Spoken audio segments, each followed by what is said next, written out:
Hello everyone, welcome to 4 hours study. दोस्तों, daily current affair में आज हम देखने वाले हैं 31 अक्टूबर 2023 के करंट अफेयर्स के कुछ महत्वपूर्ण सवालों को। अगर आप किसी भी एग्ज़ाम की तैयारी करते हैं तो ये वीडियो आपके लिए इम्पोर्टेंट है, इसलिए वीडियो को आप पूरा देखना। तो चलिए शुरू करते हैं कल के रिवीजन क्वेश्चन से। तो कल हमने देखा था पैरा एशियन गेम्स के एक ही सीजन में 2 बार गोल्ड मेडल जीतने वाली पहली भारतीय महिला खिलाड़ी शीतल देवी बनी हैं। महिला डिलीवरी पार्टनर्स के लिए मातृत्व बीमा योजना जोमेटो कंपनी के द्वारा लॉन्च की गई है। जोमेटो देश में पहली बार रेफरेंस गैसोलीन और डीजल फ्यूल का शुभारंभ केंद्रीय मंत्री हरदीप सिंह पुरी के द्वारा किया गया है। कौन सा देश दुनिया का सबसे बड़ा अंडर वाटर टेलीस्कोप ट्राइडेंट बना रहा है? तो ये चीन बना रहा है। केंद्र सरकार ने प्याज निर्यात पर $800 प्रति टन का न्यूनतम निर्यात मूल्य यानी MEP लगाने का फैसला किया है। अंतर्राष्ट्रीय प्रतिस्पर्धा नेटवर्क यानी ICN का नया सदस्य भारतीय प्रतिस्पर्धा आयोग बना है। 37वें राष्ट्रीय खेलों की गोल्फ और साइकिलिंग प्रतियोगिताएं नई दिल्ली में आयोजित की जाएंगी। वैसे राष्ट्रीय खेलों का आयोजन गोवा में किया जा रहा है, लेकिन ये जो 2 प्रतियोगिता हैं गोल्फ और साइकिलिंग, इनका आयोजन नई दिल्ली में किया जाएगा। स्विस बाज कंपनी राडो ने बॉलीवुड अभिनेत्री कैटरीना कैफ को अपना brand ambassador global brand ambassador बनाया है। चीन ने अपने अंतरिक्ष स्टेशन तियांगोंग के लिए सबसे कम उम्र का दल अभी रवाना किया है अंतरिक्ष के लिए। हाल ही में जारी एक रिपोर्ट के अनुसार टेलीकॉम कंपनी वोडाफोन आइडिया का 2023 की तिमाही में नेट लॉस 8.8 हज़ार करोड़ रुपए रहा है। तो आज का पहला सवाल है, भारतीय स्टेट बैंक यानी SBI के ब्रांड एम्बेसडर कौन बने हैं? तो MS धोनी को इसका नया ब्रांड एम्बेसडर बनाया गया है। आंसर ऑप्शन नंबर C है, MS Dhoni. State bank of India ने पूर्व भारतीय क्रिकेट टीम के कप्तान महेंद्र सिंह धोनी को ब्रांड एम्बेसडर नियुक्त किया है। अब बैंक के सभी प्रचारों में धोनी का महत्वपूर्ण योगदान रहेगा। SBI के ब्रांड एम्बेसडर बनने के बाद धोनी बैंक के सभी कॉमर्शियल एडवर्टाइजमेंट में नजर आएंगे। धोनी ने 2 दिसंबर 2005 को चेपॉक स्टेडियम श्रीलंका के खिलाफ टेस्ट में डेब्यू किया था। साल 2007 में धोनी को इंडियन क्रिकेट टीम की कप्तानी सौंपी गई थी। टीम इंडिया के लिए धोनी ने अपनी कप्तानी में 3 ICC trophy, 2 test match trophy और 2 एशिया कप के खिताब जीते हैं। महेंद्र सिंह धोनी ने 15 अगस्त 2020 को इंटरनेशनल क्रिकेट से संन्यास लिया था। SBI property deposit branches customers और कर्मचारियों के मामले में सबसे बड़ा कॉमर्शियल बैंक है। 1 जुलाई 1955 को SBI की स्थापना की गई थी। SBI के हेडक्वार्टर मुंबई महाराष्ट्र में है। SBI के अध्यक्ष दिनेश कुमार खारा हैं। सुल्तान इब्राहिम इस्कंदर किस देश के नए राजा बने हैं?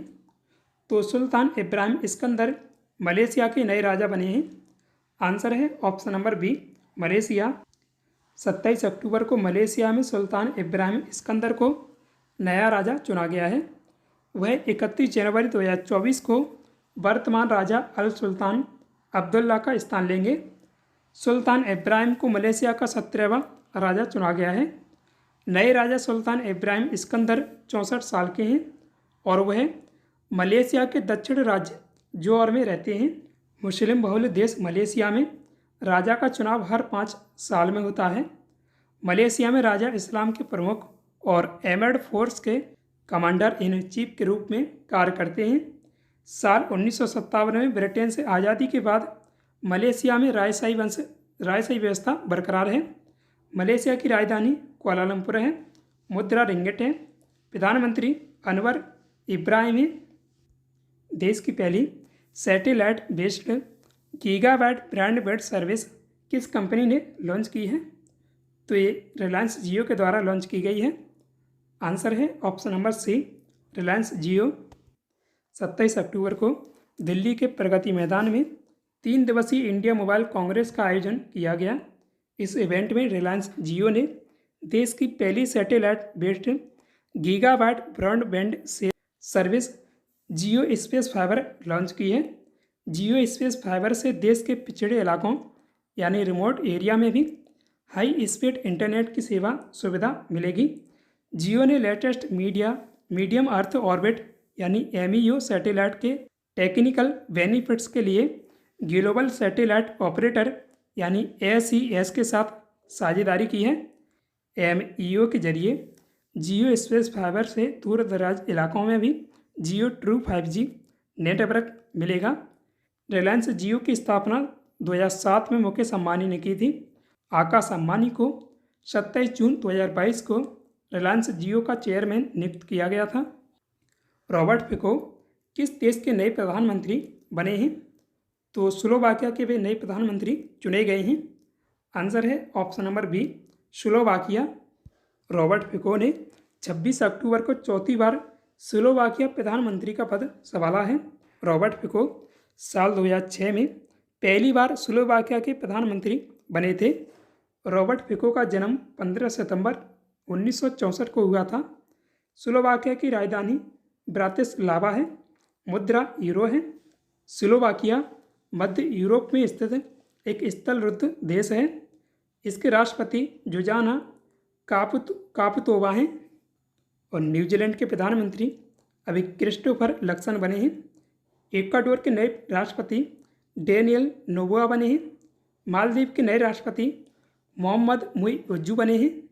पैरा एशियन गेम्स 2023 में सुमित अंतिल ने किस स्पर्धा में स्वर्ण पदक जीता है?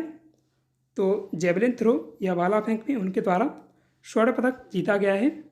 आंसर है ऑप्शन नंबर बी, स्वर्ण जेवलिन थ्रो। चीन के होंगजू शहर में आयोजित एशियन पैरा गेम्स 2023 में सुमित अंतिल ने जेवलिन थ्रो में गोल्ड मेडल जीता है। सुमित ने 73.29 मीटर भाला फेंक कर नया वर्ल्ड रिकॉर्ड बनाया है। सुमित अंतिल ने जेवलिन थ्रो में अपना पिछला 70.83 मीटर का वर्ल्ड रिकॉर्ड तोड़कर गोल्ड मेडल जीता है।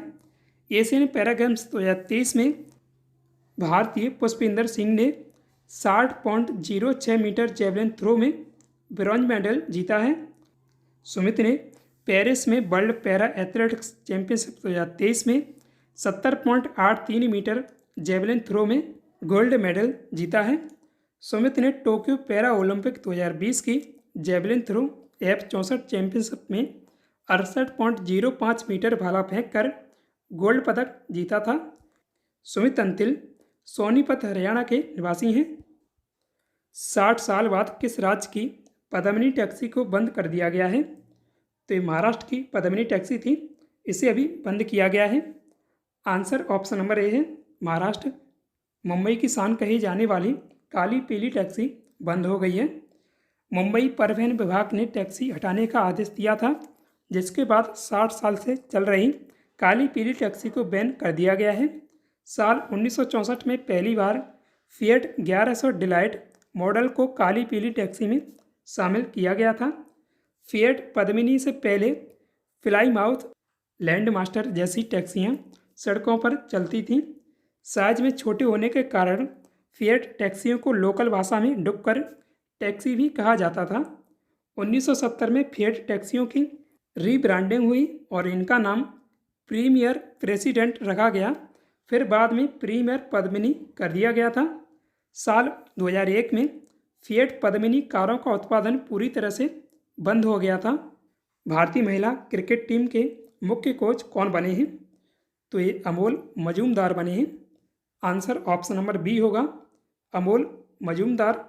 Board of control for India यानी BCCI ने अमोल मजूमदार को महिला क्रिकेट टीम का मुख्य कोच नियुक्त किया है। अमोल ऋषिकेश कानिटकर की जगह लेंगे। अमोल मजूमदार साल 2021 में मुंबई क्रिकेट टीम के मुख्य कोच थे।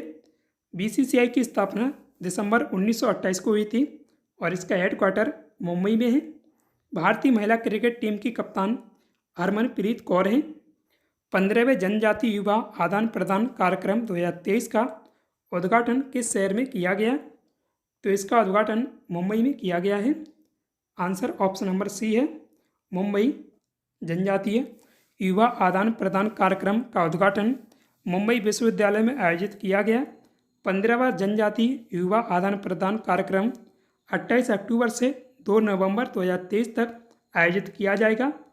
कार्यक्रम का मुख्य उद्देश्य है आदिवासी युवाओं में जिज्ञासा पैदा करना और उन्हें मुख्य धारा में विकास का हिस्सा बनाने के लिए प्रोत्साहित करना है। आईफोन मैन्युफैक्चरिंग कंपनी विस्ट्रॉन के बोर्ड ने अपनी भारतीय यूनिट किस कंपनी को बेचने की मंजूरी दी है? तो ये टाटा समूह को बेचने की मंजूरी दी गई है। आंसर ऑप्शन नंबर सी है, टाटा ग्रुप। 27 अक्टूबर को आईफोन मैन्युफैक्चरिंग कंपनी विस्ट्रॉन के बोर्ड ने टाटा ग्रुप को अपनी भारतीय यूनिट बेचने की मंजूरी दी है। इसके बाद 2.5 साल के भीतर स्वदेशी आईफोन की मैन्युफैक्चरिंग शुरू हो जाएगी। विस्ट्रॉन ने टाटा ग्रुप को $12.5 करोड़ में भारतीय आईफोन यूनिट बेचने की मंजूरी दी है। विस्ट्रॉन की आईफोन मैन्युफैक्चरिंग भारतीय यूनिट बेंगलुरु में स्थित है। विस्ट्रॉन के इस प्लांट में आईफोन 14 मॉडल का प्रोडक्शन किया जाता है। साल 2017 में विस्ट्रॉन ने भारतीय बाजार में एप्पल के लिए आईफोन का प्रोडक्शन शुरू किया था। विस्ट्रॉन का हेडक्वार्टर ताइवान में स्थित है और इसके अभी CEO जेफ ली हैं। टाटा ग्रुप की स्थापना जमशेदजी टाटा ने साल 1868 में मुंबई में की थी। टाटा ग्रुप के अभी चेयरमैन रतन टाटा जी हैं। मैथ्यू पेरी, जिनका अभी हाल ही में निधन हुआ, वे किस क्षेत्र से संबंधित थे? तो वे प्रसिद्ध अभिनेता थे, हॉलीवुड अभिनेता। आंसर है ऑप्शन नंबर बी, अभिनेता। 29 अक्टूबर को लॉस एंजल्स अमेरिका में हॉलीवुड एक्टर का निधन हो गया। मैथ्यू पेरी ने दुनिया के बेहतरीन टीवी सीरीज में शामिल फ्रेंड्स में चैंडलर विक का रोल प्ले किया था। फ्रेंड्स सीरीज 1994 से 2004 तक 10 साल तक प्रसारित हुई। साल 2002 में उन्हें चैंडलर विक के रोल के लिए एमी नॉमिनेशन मिला था। फ्रेंड्स के एक एपिसोड से मैथ्यू पेरी ने 8 करोड़ रुपए कमाए थे। उस वक्त ये टीवी एक्टर्स को मिलने वाली सबसे बड़ी फीस थी। द बेस्ट बिग में जो क्विंसी के रोल के लिए उन्हें 2003 और 2004 में 2 बार एमी नॉमिनेशन मिला था। साल 2022 में उन्होंने अपनी biography friends, lovers and the big terrible things publish की थी। समुद्रगुप्त की प्रशस्ति संस्कृत में एक कविता के रूप में किस कवि के द्वारा लिखी गई थी, जिसे इलाहाबाद के अशोक स्तंभ पर अंकित किया गया था? तो ये हरिसेठ के द्वारा लिखी गई थी। आंसर ऑप्शन नंबर बी है, हरिसेठ। प्रयाग प्रशस्ति एक स्तंभ लेख है कि रचना संस्कृत में हरिसेठ ने की थी, जो समुद्रगुप्त के दरबारी कवि थे। समुद्रगुप्त 1935 से 1975 तक उनका शासन रहा है। चंद्रगुप्त प्रथम के उत्तराधिकारी थे। विसेंट स्मिथ ने समुद्रगुप्त को भारत का नेपोलियन कहा था। अशोक स्तंभ को सम्राट अशोक ने बनवाया था, जिन्होंने 3री शताब्दी ईसा पूर्व में शासन किया था।